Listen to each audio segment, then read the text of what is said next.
Yeah, methane is a different greenhouse gas altogether, and it has different characteristics. So I think first off, it's important to realize that methane is about 80 times more potent in terms of its warming potential than a similar unit of CO2. It breaks down in the atmosphere quicker, so therefore its longer-term impact is lower, whereas CO2 sticks around essentially for a century or more and has long-lasting impacts. You are listening to C-Suite Perspectives, a podcast by the Conference Board. Welcome to this episode of C-Suite Perspectives, a signature series by the Conference Board. C-Suite Perspectives are conversations that take an objective, nonpartisan look at a range of subjects that matter most to business leaders. I'm Steve Odland from the Conference Board and the host of this series, and in today's conversation, we're going to discuss strategies for reducing methane emissions. Joining me today is Alex Heil, Senior Economist at the Conference Board. Alex, welcome back. Hi, Steve. So, Alex, we've been talking a lot about greenhouse gas emissions and so forth, but let's just dial it back for our listeners who have not heard our previous podcasts. And if you haven't, go back and listen to them. But where did all the objectives for 2050 start, and how do they come about, and who's committed to what? Yeah, that's a good question to just sort of frame the issue and set the scene.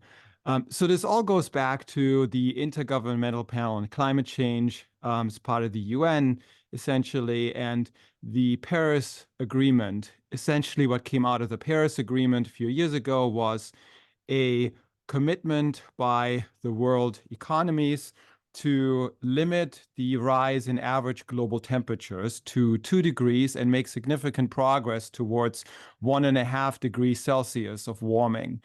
So as a part of that agreement, every country can be on a different trajectory, and every country determines its own nationally determined contribution. For the US, that means that there is a commitment to reduce greenhouse gas emissions by 50 to 52% by 2030 and 100% by 2050. And that 100% by 2050 has become, in a sense, the standard. Net zero by 2050 is essentially what now most folks in that space talk about. Right. So that's the rallying cry. And in order to get there, you've written a lot about the need to cut carbon output, but also introduce and invest in carbon sequestration to take carbon out of the air.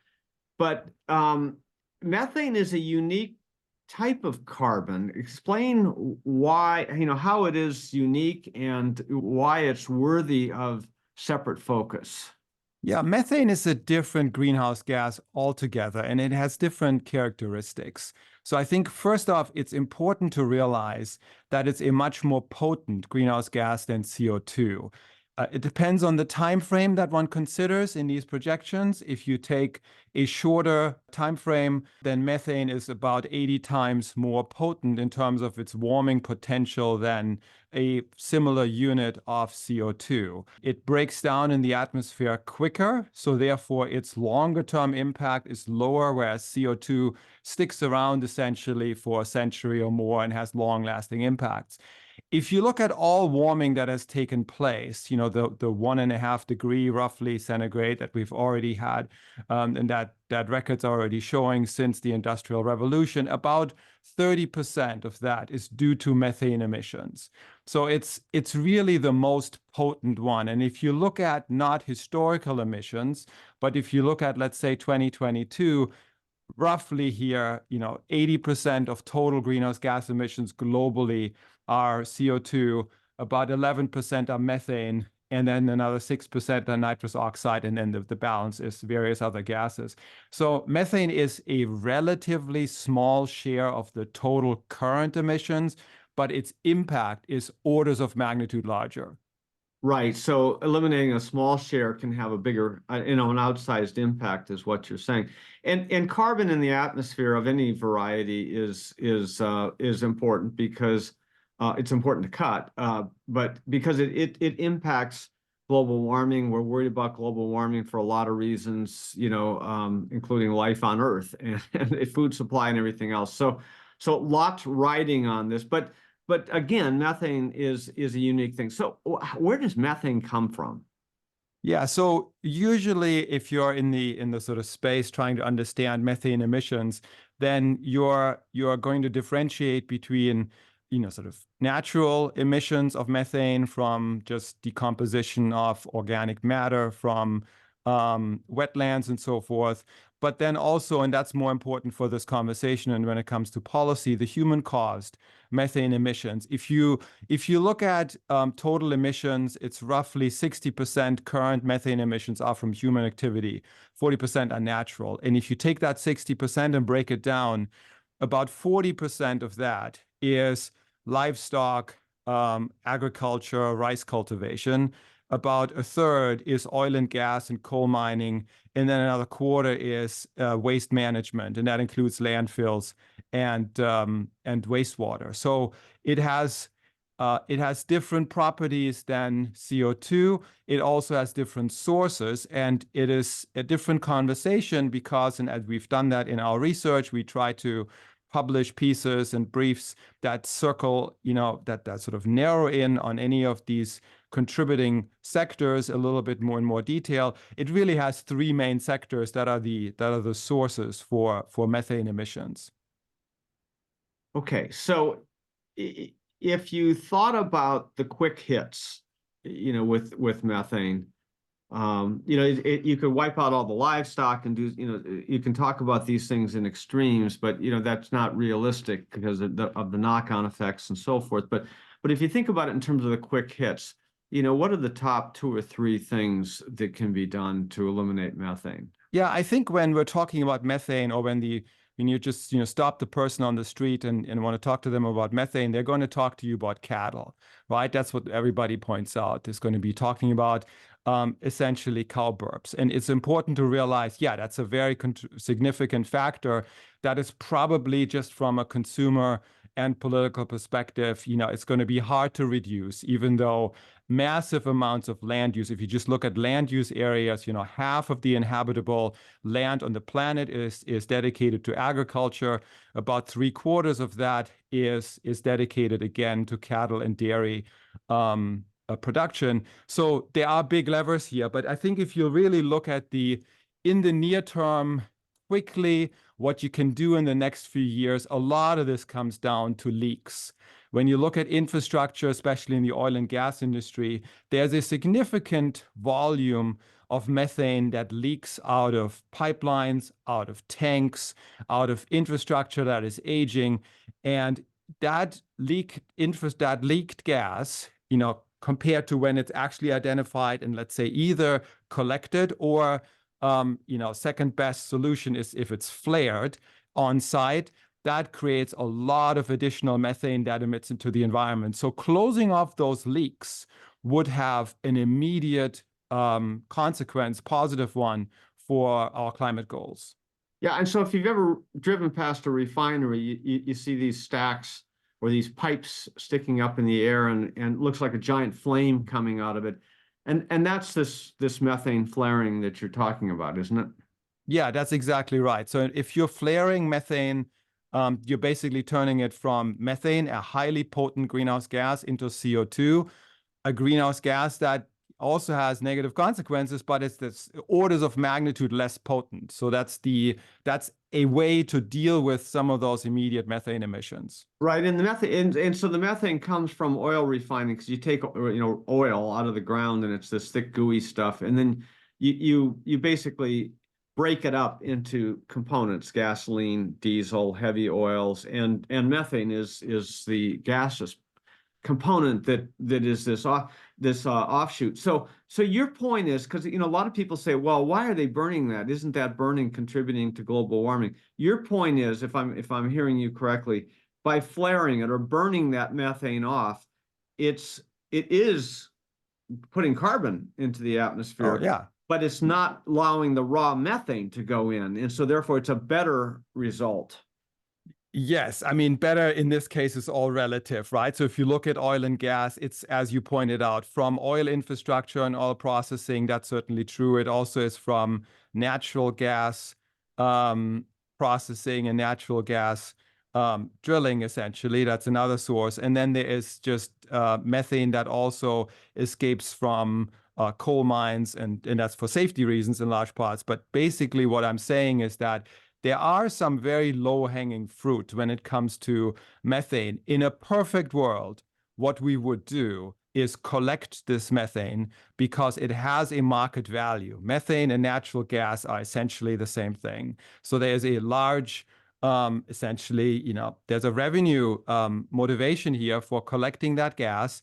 If it's not being collected, the next best alternative is to flare it and not just let it escape into the environment, unburned, if you will, because methane has such a more significant greenhouse warming potential than CO2 does. Yeah. Okay. That's very helpful to go through that some more. Okay. So, and so let's just, let's keep ticking through each of the sectors. So there are multiple challenges here.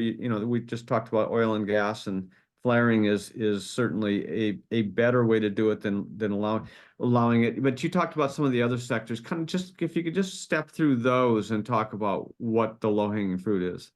Yeah, so I think let me just sort of overall, in terms of where we're planning to go, and this came out of the most recent climate negotiations, the Conference of Parties, the last several years now, last couple of years have advanced agreement towards doing something immediate about methane emissions. There's been the Global Methane Pledge that has been adopted by 155 countries that covers a little more than half of all methane emissions currently. And the goal there is to reduce methane emissions by 30% by 2030. So make a meaningful contribution. And that, again, is then made up of three different sectors. So we already talked a little bit about oil and gas. If you look at basically landfill, waste management, wastewater treatment, there's a lot there that comes down to how waste products, food waste, how the wastewater treatment facilities are being operated. And, there's food waste alone has a massive amount of, is a large contribution to methane emissions globally. About a quarter of all food that is being produced is basically going to waste. If you look at the average statistics, and there's a lot of that organic matter, if it just decomposes anorganically, it creates methane, and that's a problem. Coming with that is in a waste processing, from a waste processing point of view, there are the landfills that are either not capped properly, where the gas just escapes. Anybody who's ever driven by a landfill basically knows that these pipes that are sticking out where gas is basically collected, that's methane collection of gas. So, I've read an article where someone talked about this as a trash lasagna, which is a good way to think about it, right? There's food waste, there's other waste, it's all mixed in together essentially. And the food waste decomposes anorganically, creates methane, and that methane is then going to have a place to go. The safest way to deal with it is to collect it. It's a marketable commodity. If it just escapes, it actually can be dangerous. There are landfills that have caught fire because the methane is flammable. So properly managing not only landfills, but also wastewater treatment facilities where in anaerobic digestion units where methane is created are also contributions that can be made here to reducing methane. And then the agricultural sector, I think that's a big one in terms of what kind of land use we're using. There's a more focus now on regenerative agriculture, which is a good point. There's certainly a big focus on what happens in the beef and dairy industries in terms of methane. There's been experiments in terms of different feedstock and what the consequence might be for methane. All of that is fairly in the early stages. I think the one, if you're looking at the three sectors, oil and gas, waste management, and food and agriculture, it is probably agriculture that is going to be the most difficult to mitigate, I would expect. I think oil and gas is pretty straightforward.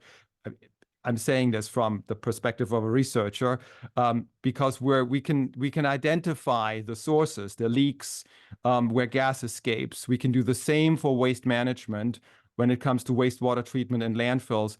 Food, when it comes to land use, much bigger problem. It's not as concentrated. It's not just a point pollution problem, and there you're going to run into all kinds of obstacles when it comes to reducing methane emissions. there's this big push for humans to consume less beef essentially, and more fruits and vegetables. Maybe that won't fix it, but this notion of feed is important, because the reason that the gas is emitted predominantly from cattle as well as sheep is due to the fact that they're eating grasses, and that then creates the digestion process, creates gas in the system. So this additive to food has so far been relatively inexpensive, but very successful in reducing that methane output. Yeah, there have been studies that have really tried to, hone in on some of these efficiencies that can be achieved. And it is also true, if you look at the cattle industry worldwide, there are some parts of the world where, from a greenhouse gas emissions perspective, cattle raising is much more efficient than in other parts of the world. And this all comes down to a function of essentially how much land is being used, how much deforestation might be the result of needing more land in order to make room for cattle and so forth.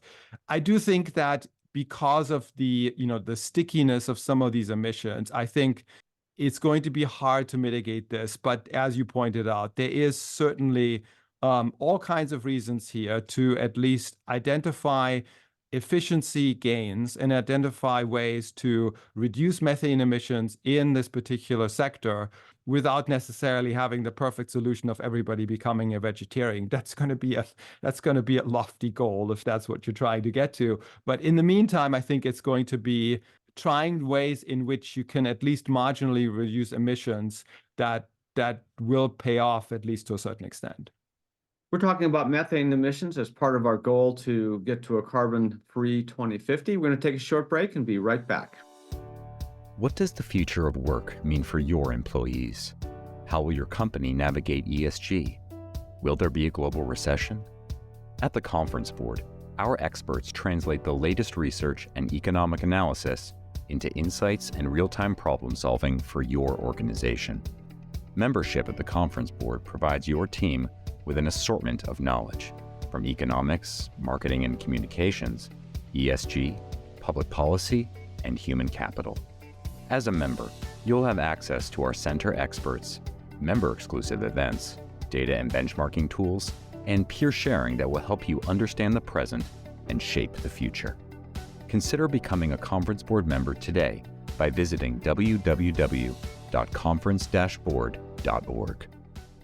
Welcome back to C-Suite Perspectives. I'm your host, Steve Odland from the Conference Board, and I'm joined today by Alex Heil, a senior economist at the Conference Board. You talked a little bit about capturing this methane and it being a marketable commodity, and it's essentially chemically natural gas.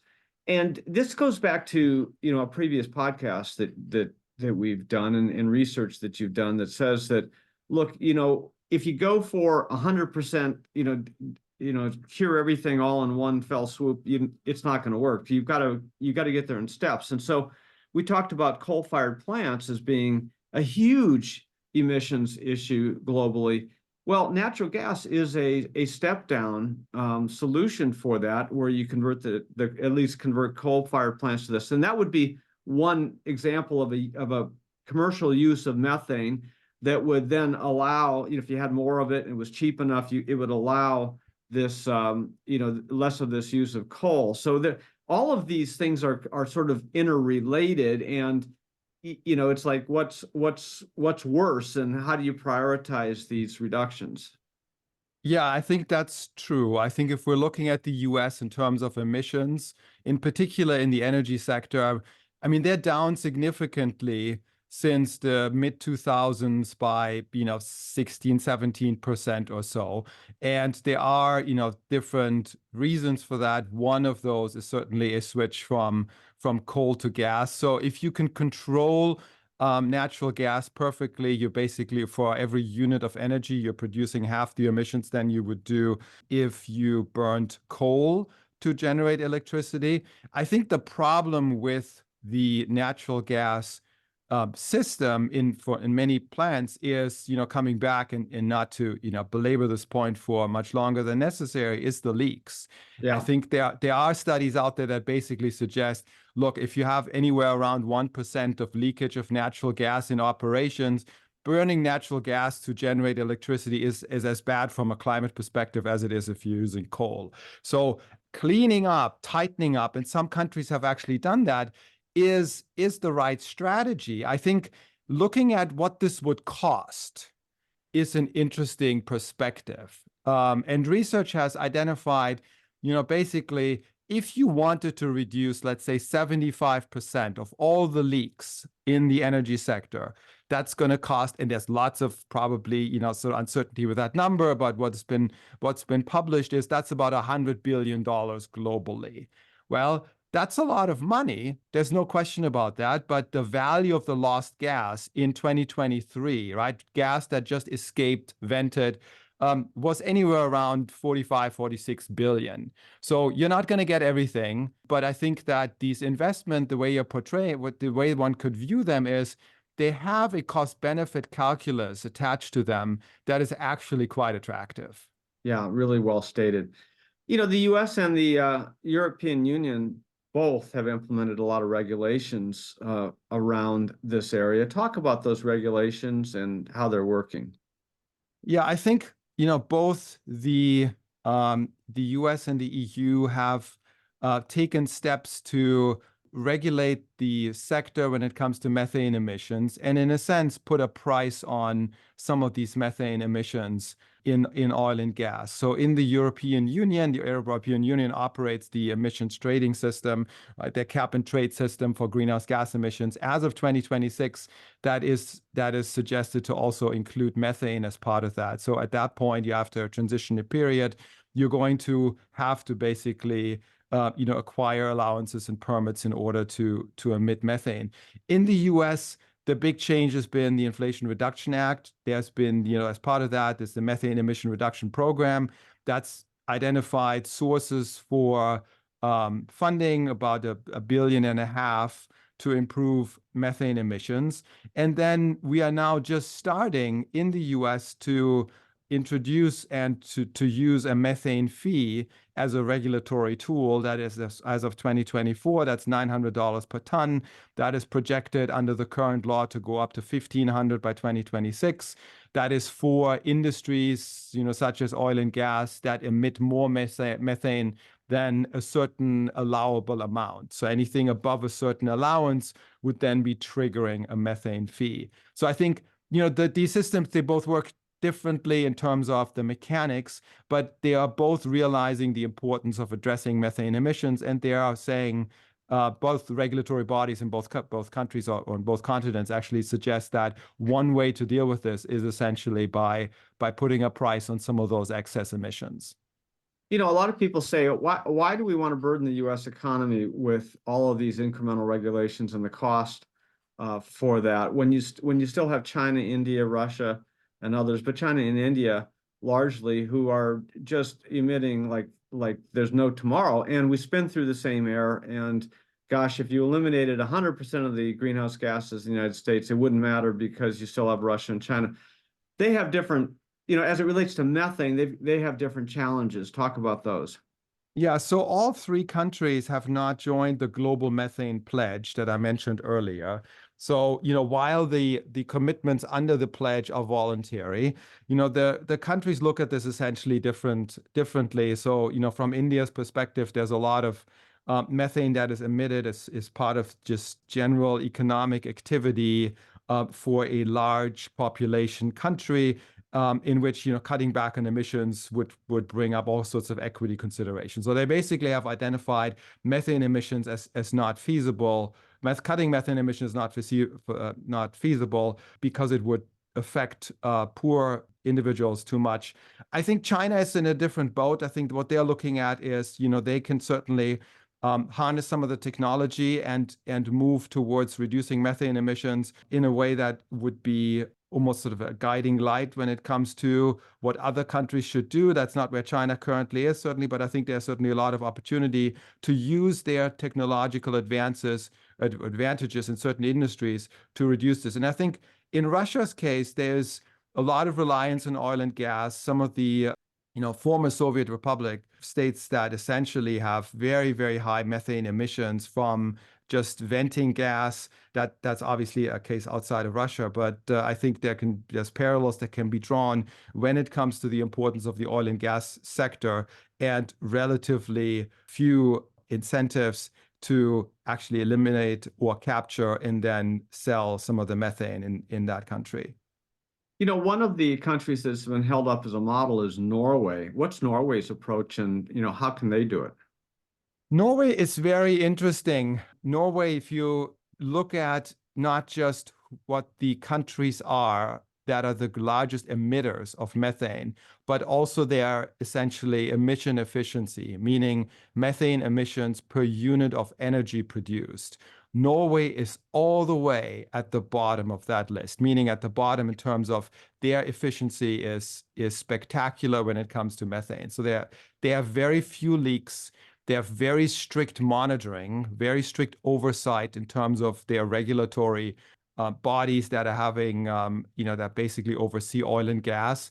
And they are also dealing with a carbon tax. They're part of the trading mechanism. So you take all this together, and they've basically created incentives that have now resulted in an industry that has cleaned up its act when it comes to methane emissions. And that's usually seen as, oh, if we just all could be as the Norwegians are when it comes to methane emissions, global methane emissions would drop by 90% or something like that. So, some of this is not replicable probably in other countries because of the way that they've structured monitoring, accountability, oversight, and policy action, but it's certainly something that we can all draw some lessons from. Yeah, we have to be careful about Norway, though, because pre-1970, the discovery of the North Sea oil, they were one of the dirtiest countries in the world. Most of their power was generated by coal, a lot of coal mining and so forth. Since they then struck oil and have been selling hydrocarbons to the rest of the world, they were able to convert most of their energy sector to hydro, which